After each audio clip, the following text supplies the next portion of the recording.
कालच्या व्हिडिओमध्ये बघितल्याप्रमाणे गणपती बाप्पा आपल्या घरी आले आहे आणि त्यानंतर आज होता गुरुवार आणि गुरुवार म्हटलं मला एक वेगळीच उत्सुकता असते।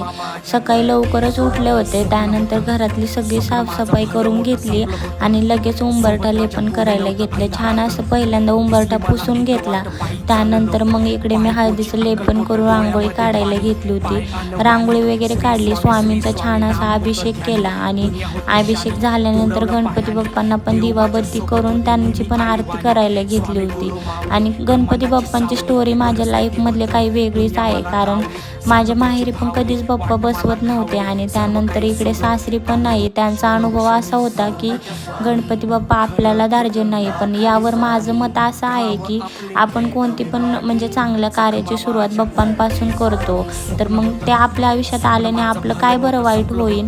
म्हणूनच मी गणपती बाप्पा मागच्या वर्षीपासून बसवायला चालू केला आणि माझा अनुभव असा आहे, बाप्पा माझ्या आयुष्यात आल्यापासून माझं काही वाईट झालेलं नाही। जे काय होतंय ते चांगलेच होतंय आणि चांगल्यासाठीच होत असतं।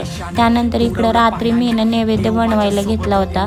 नैवेद्य म्हणजे मी काल बाप्पा आले त्यावेळेस दाखवला नव्हता नैवेद्य, म्हणून मी आज गुरुवार होता मग मी स्वामींसाठी एक ताट आणि एक ताट केलं होतं, ते म्हणजे बाप्पांसाठी दोघांना छान असा नैवेद्य दाखवला। त्यानंतर दिवाबत्ती करून घेतली आणि स्वामींची आरती मी सकाळीच केली होती, फक्त गणपती बाप्पांची आरती केली। त्यानंतर छान असं दोघांनी दर्शन घेतलं आणि मला गुरुवारचा उपवास होता, मग मी उपवास सोडून घेतला आणि असं संपवला मी माझा दिवस। माझ्या मतावर तुमचा काय विचार आहे ते नक्की कमेंटमध्ये